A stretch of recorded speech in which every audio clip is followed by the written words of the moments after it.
Bismillahirrahmanirrahim. Assalamu alaikum, students. Walaikum salam. So today we will start this chapter number 9.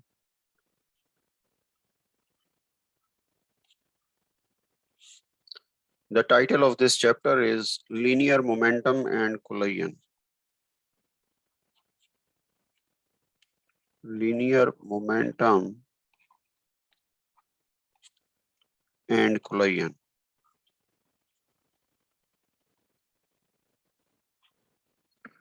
This is the title. So before starting this linear momentum, so here in this chapter, we have the following articles. One is the momentum, and this momentum will be linear.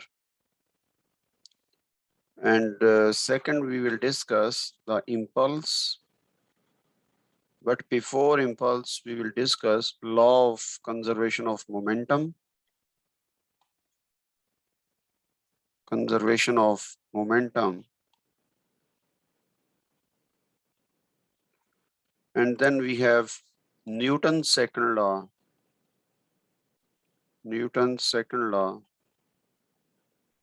in terms of momentum. In terms of momentum. Then we have collision. So in collision, we have elastic collision, and inelastic collision. Inelastic collision.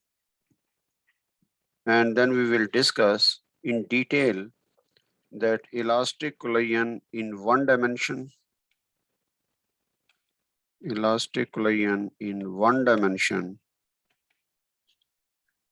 and then at the end we will see elastic collision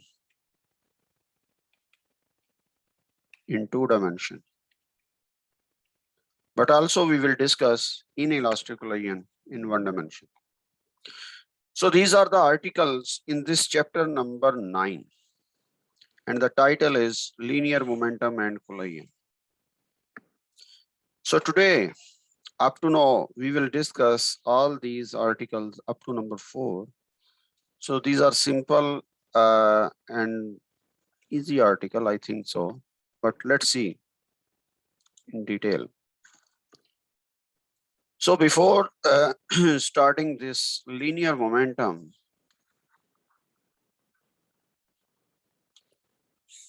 so here I want to discuss with you that why we need this momentum.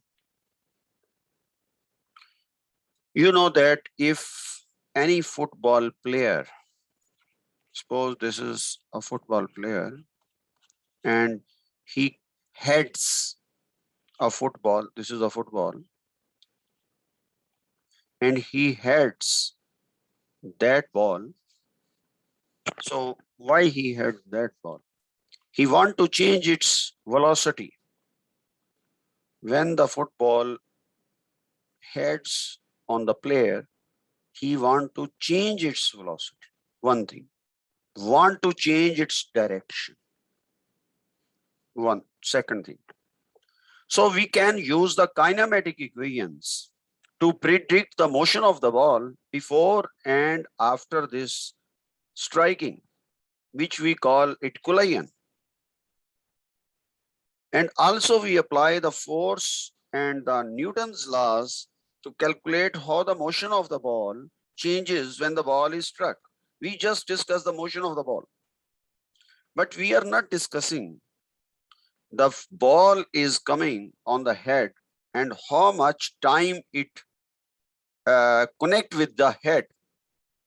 This is important here in this chapter. Or you can understand that if we have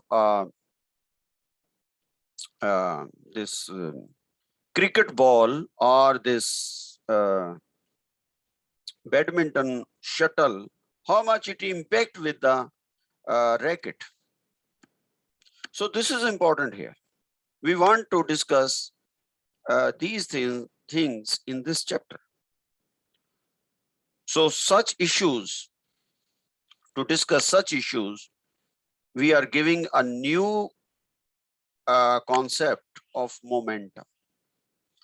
So momentum mean, you can understand, if you have a truck, this is the truck or the bus, big bus. It has very big mass. Its mass is very high. But if its speed is slow, but its momentum will be high. It's difficult to stop this bus. But if we have a ball and its velocity is very high, but the ball mass is very small, then its momentum is not too much. You can stop it. It's easy as compared to this bus.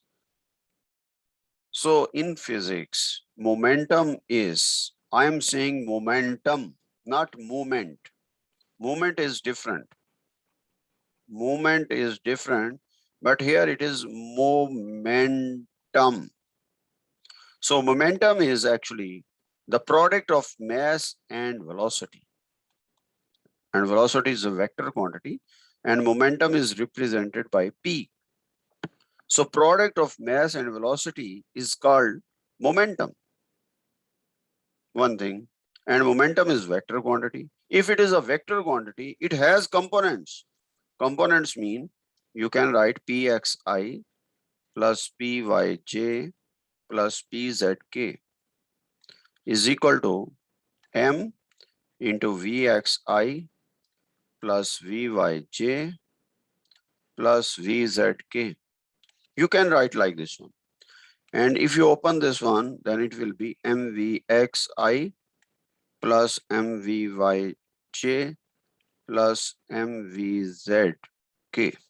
So this is equal to Px plus Py plus Pz into I, J and K.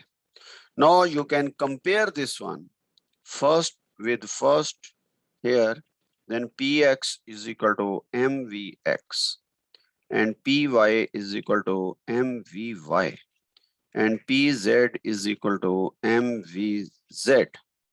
So in this way, you can find the components of the momentum along x, y, and z axis. Now, what is the unit of this momentum? Is kilogram meter per second. Or you can write this unit kilogram meter per second square into second.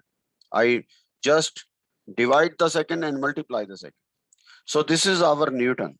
So its unit will become Newton into second. So remember, the unit of momentum is kg meter per second or Newton into second. These are the units. Okay, after this, the momentum has the same direction as velocity because momentum is equal to mv. So if velocity in this direction is negative, then momentum will be minus mv. If velocity in this direction is positive, then it will be mv, like this. So remember this small, this sign conventions. Okay, after this momentum, already I have explained you that in physics, we have 4 conservation laws. Conservation laws in physics. One is law of conservation of energy, which we have studied in the previous chapter. Law of conservation of mass. Normally you study in chemistry or nuclear physics. Law of conservation of charge. You will study maybe in physics 104. We have conservation of momentum, and we will study this one today. So these are the 4 conservation laws. Now let's see the law of conservation of momentum. Law of conservation of momentum. Law of conservation of momentum is this one. In an isolated system, in an isolated system, the total momentum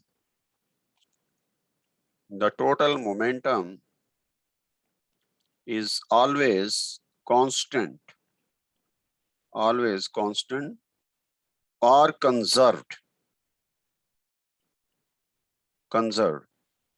So isolated system mean if no external force acts on the system, this is called isolated system. So you can write that the total momentum is constant in this way or in this style.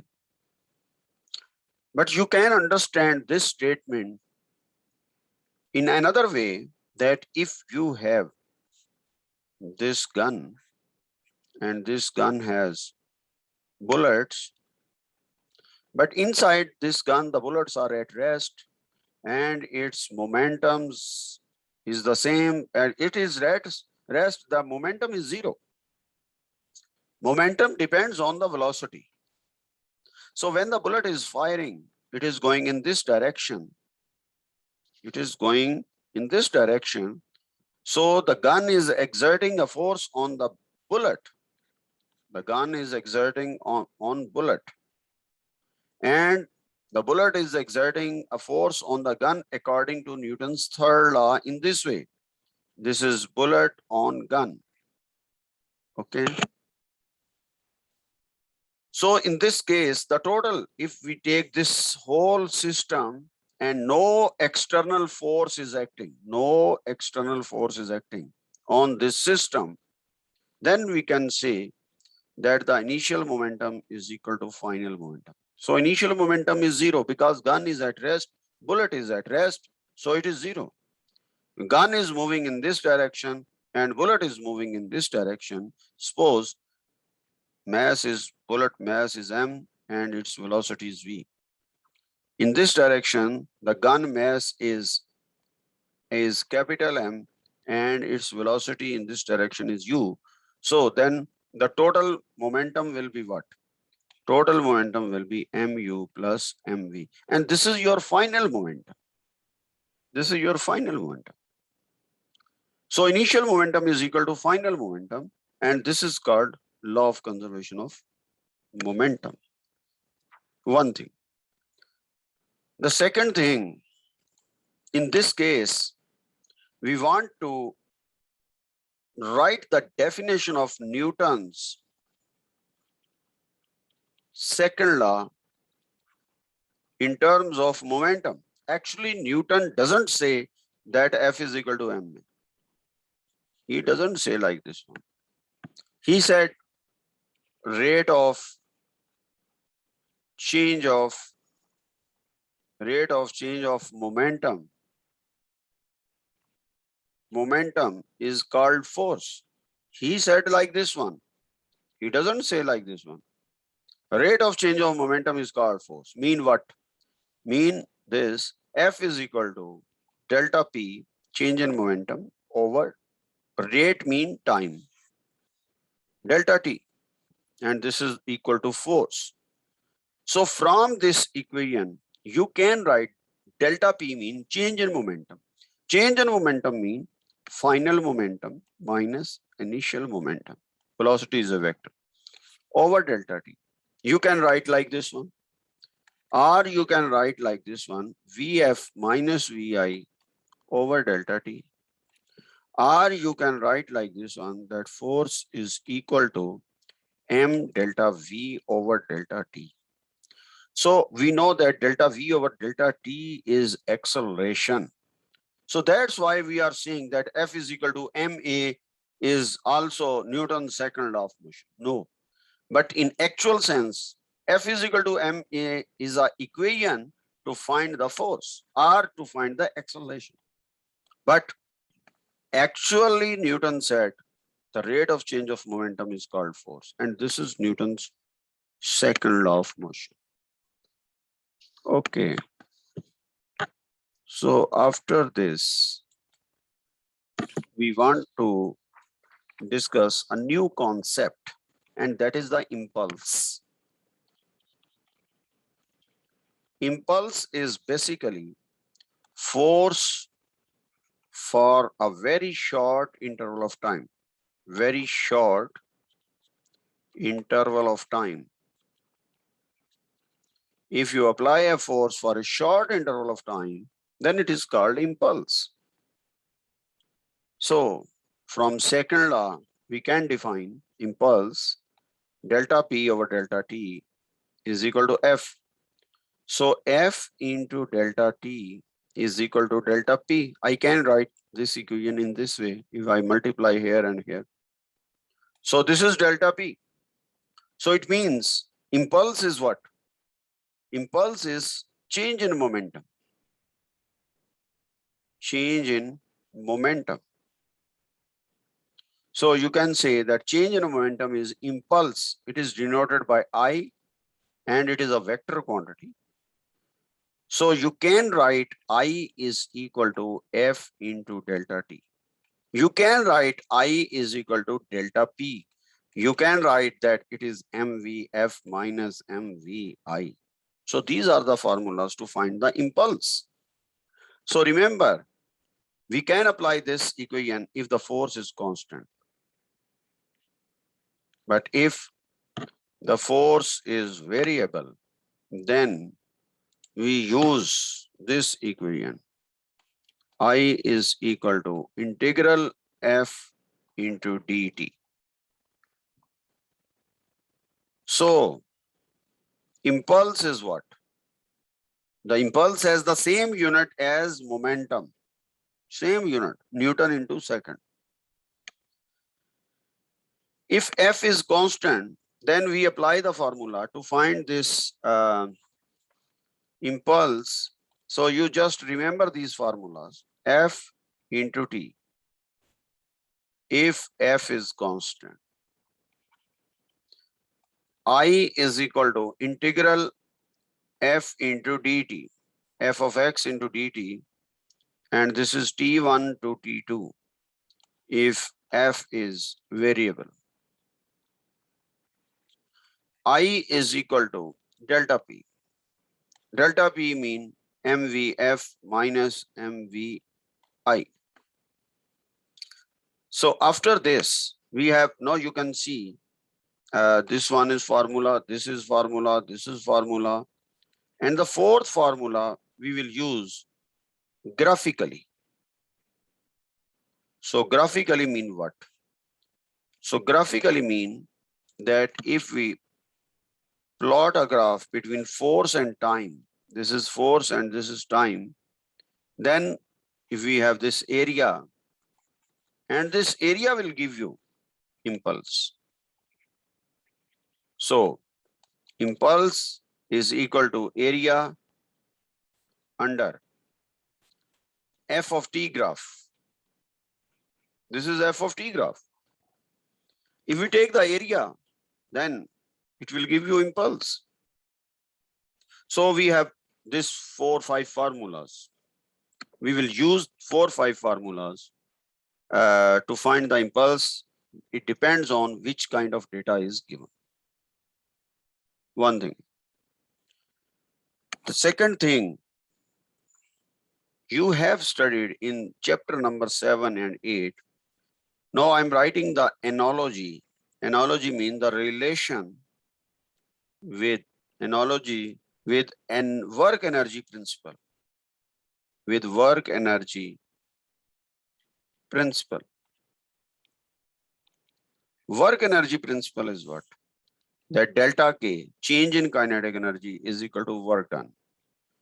We have studied this one. And this work done is equal to f of x into dx, xi into x of f. We can write this equation in terms of momentum, that delta P is equal to, here I write work done, here I write impulse. I know that delta P is work done, impulse. And this is equal to T1 into T2. And this is equal to F dt. So you can see the analogy between the work energy principle, and here this is called momentum impulse theorem. This is called impulse momentum theorem. Momentum theorem. Okay. After this, now you can see if I plot a graph between force and x, and we take the area under the graph, then it is work. If we plot a graph between force and t and take the area under the graph, then it will be impulse. So remember this one, where it will be impulse and where it will be work done. Force into x, work. Force into time, impulse.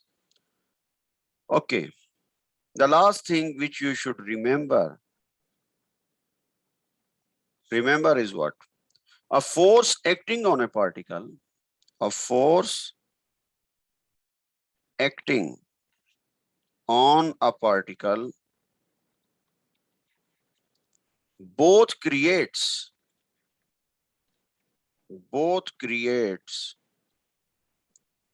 an impulse. It will create impulse and work, and does work.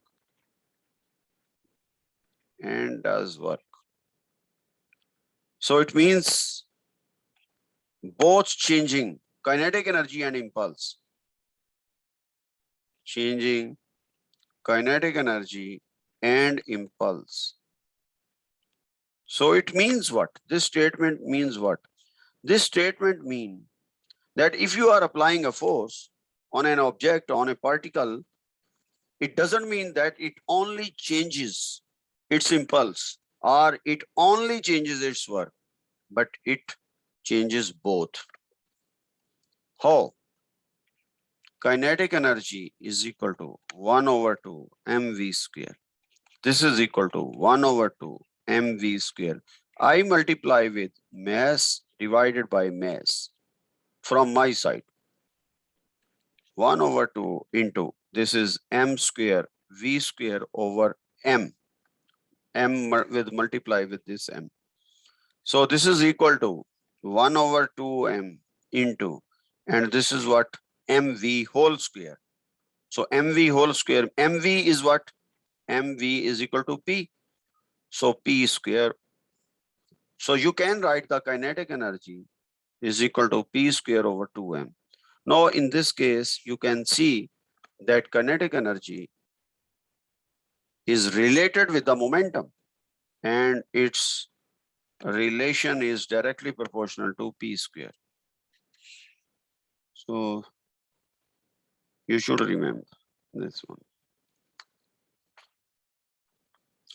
So this is the total lecture today, and next time I will discuss with you the Coulombian and elastic Coulombian and inelastic Coulombian. So next time we will discuss Coulombian first, and second we will discuss elastic Coulombian and inelastic Coulombian. Two things, and then we will discuss elastic Coulombian in one dimension, and then elastic Coulombian in two dimension, and also we will discuss inelastic Coulombian in one dimension, not two dimension. So these are our articles left, and next class I will discuss with you the Coulombians and elastic and inelastic Coulombian in one and two dimension. So in this way, this chapter number 9 will finish, and we will solve the problems after finishing this one. Okay.